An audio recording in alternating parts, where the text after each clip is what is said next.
Aujourd'hui, M. Kouété du RDPC s'organise pour que dans le Mungo, le RDPC investisse essentiellement des ressortissants de l'Ouest qui viennent siéger à lieu et place des enfants du Mungo. Au point que nous avons 6 sièges dans le Mungo, 3 sièges dans le Mungo Nord, 3 sièges dans le Mungo Sud. 4 de ces 6 sièges sont occupés par des ressortissants de l'Ouest, ce qui augmente le quota de l'Ouest à l'Assemblée nationale. Il devait être 25. Ils sont maintenant 33. Parce qu'on vient prendre des sièges au littoral, on leur ajoute. Il est tellement prévisible qu'à chaque fois qu'il ouvre la bouche sur le peuple bamileke, les montagnes elles-mêmes retiennent leur souffle. Toujours enjoué, incendiaire, accusé de tribalisme, affublé de toutes sortes d'épithètes haineuses, cet homme incarne la constance depuis des siècles. Abel Elimbi Lobé reste fidèle à lui-même, fidèle à sa politique d'exclusion. En prévision des futures batailles électorales qui secoueront le Cameroun, son combat s'annonce comme l'ultime croisade de sa communauté. Les Sawa du littoral, les autres, surtout les Bamileke, ne sont même pas invités à la fête. Ce politicien justifie sa position en brandissant le code électoral comme un glaive divin et en invoquant un décret présidentiel gravé dans la pierre des lois. Abel Elimbi Lobé. Parce que les gens ne veulent pas respecter la lettre et l'esprit du code électoral. Lorsque le chef de l'État, dans l'article 151 alinéa 3, dit que la constitution de chaque liste de candidats doit tenir compte des différentes composantes sociologiques de la circonscription concernée. Nous attendons par cela que dorénavant, comme ça se passe ailleurs, qu'au littoral, les différents partis politiques qui investissent des enfants du littoral pour que, à la fin du processus électoral, les 19 sièges du littoral soient occupés par des littoraliens, quel que soit leur parti politique. Abel Elimbi Lobé déploie sa prise de position radicale dans une tournée entamée il y a quelques mois. Après avoir parcouru les contrées lointaines d'Europe, il revient sur le sol du Cameroun, prêt à mener sa croisade pour, dit-il, éveiller les âmes endormies des ressortissants du littoral. Armé de ces mots cinglants comme des lames acérées, il exhorte son peuple à une prise de conscience collective face à l'ombre menaçante de ceux qu'il dépeint comme des envahisseurs voraces. On l'écoute une fois de plus. J'espère que les enfants beaux, les enfants bonking, les enfants bafoun, les pongos, les bancons vont également s'organiser pour que nous puissions nous rencontrer, que je leur rende la visite pour les préparer. On est dans le Mungo, c'est ça? Oui, elle vient que de commencer, c'est le prolongement. Elle vise quoi ces tournées? Elle vise à préparer les enfants du Mungo, à être eux-mêmes candidats en lieu et place de nos compatriotes venus d'autres contrées, qui ont leur siège et qui occupent entièrement leur siège de députés et de sénateurs. Mais deux, vise à les raffermir dans le combat qui vise à empêcher les partis politiques de ne plus piétiner l'article 151 alinéa 3 du code électoral. Abel Elimbi Lobé brandit les principes sacrés de la composition sociologique des régions comme des arguments irréfutables. Il s'est mu en oracle de la discorde, jonglant avec les mots comme des braises ardentes. Ici, il tisse un récit de méfiance et de division et peint le peuple de l'Ouest comme une horde affamée, prête à dévorer l'unité nationale tout entière. Dans son analyse, Abel Elimbi Lobé clame que le littoral doit obtenir sa part comme un tribut arraché de haute lutte.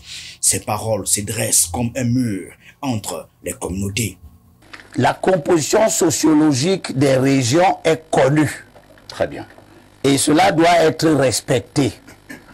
Troisièmement, il s'agit de nous préparer pour combattre auprès du Conseil constitutionnel tous ceux qui vont encore travestir l'esprit de la loi, la lettre et l'esprit de la loi. Parce que ce qui se passe dans le sud, à l'est, à l'ouest, au nord, à l'extrême nord, etc., doit aussi se passer au littoral. Le Cameroun est un mille pattes. Chaque patte est à sa place. Chaque communauté a une place que les institutions lui réservent. Ce n'est pas une bonne chose qu'une communauté ait à s'organiser pour prendre la place des communautés autochtones du littoral qui sont en train de disparaître petit à petit de l'Assemblée nationale du fait des partis politiques, certains ethnofascistes, d'autres qui ne surveillent pas, comme le RDPC. Le RDPC n'est pas ethnofasciste. Le discours d'Abel Elimbi Lobé semble empreint de véhémence et de démesure lorsqu'il pointe un doigt accusateur sur Jean Kété, secrétaire général du RDPC. Pour cet homme, chaque mot prononcé par cet illustre membre du parti au pouvoir et originaire de l'Ouest Cameroun résonne comme un écho sinistre de manigance politique ourdis dans l'ombre, visant à favoriser les intérêts des uns au détriment des autres. Il le décrit comme un architecte machiavélique qui tisse une toile perfide pour assurer la suprématie des Bamileke au sein de l'Assemblée nationale. Abel Elimbi Lobé. Son secrétaire général met en place une politique qui vise à faire en sorte que les Bamileke ne soient plus seulement 20 à l'Assemblée nationale, comme on leur a donné ça 20 sièges. Vu comme des propos... Ce qu'on voit là n'est pas important. C'est ce ça qui... peut être vu comme des propos... Oui, chacun peut voir. Monsieur, quand vous êtes dans une voiture, elle roule, vous voyez les arbres marcher, alors qu'ils ne marchent pas. Donc ce que vous voyez n'est pas important. C'est la vérité qui est importante. Et la vérité est que il y a 7 Bamileke qui sont députés au littoral aujourd'hui, en lieu et place des enfants du littoral.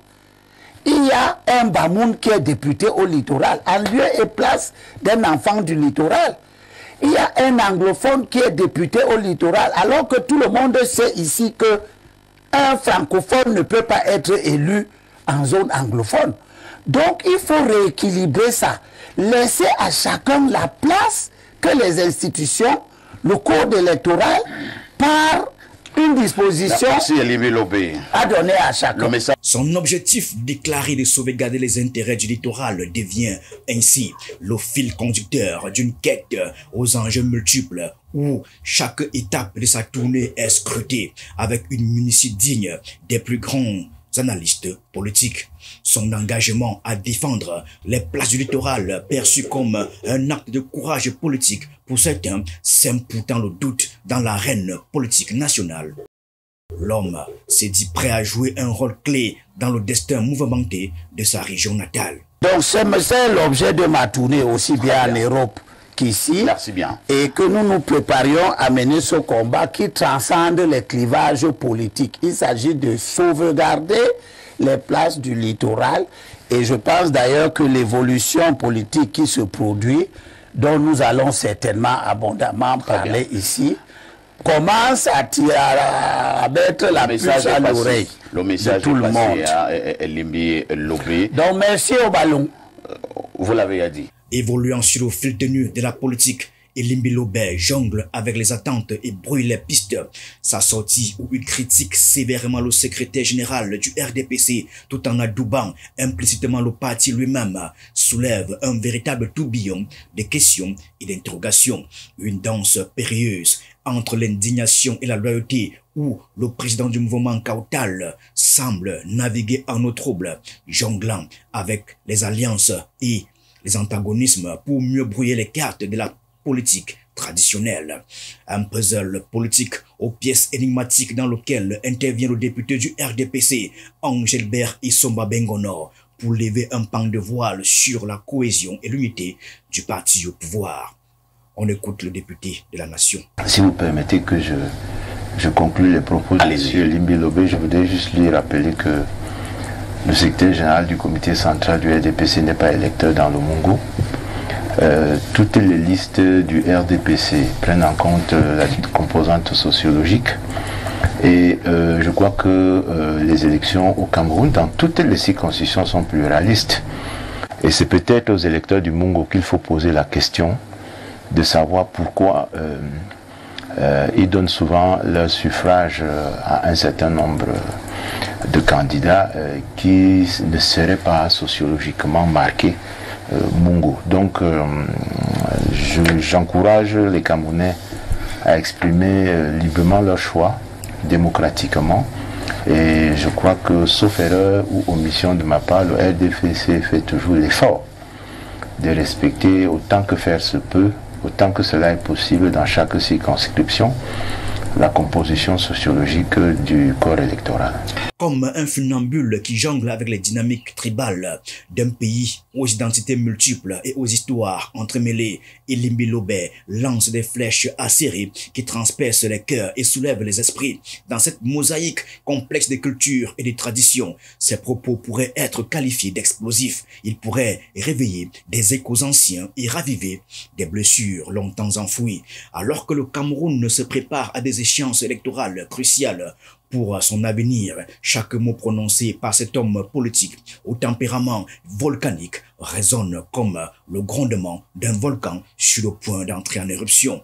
Entre provocation assumée et prise de position tranchée, Abel Elimbi Lobé, à chacune de ses sorties, s'émeut à une figure controversée qui défie les conventions et bouscule les certitudes dans un tourbillon d'émotions contrastées.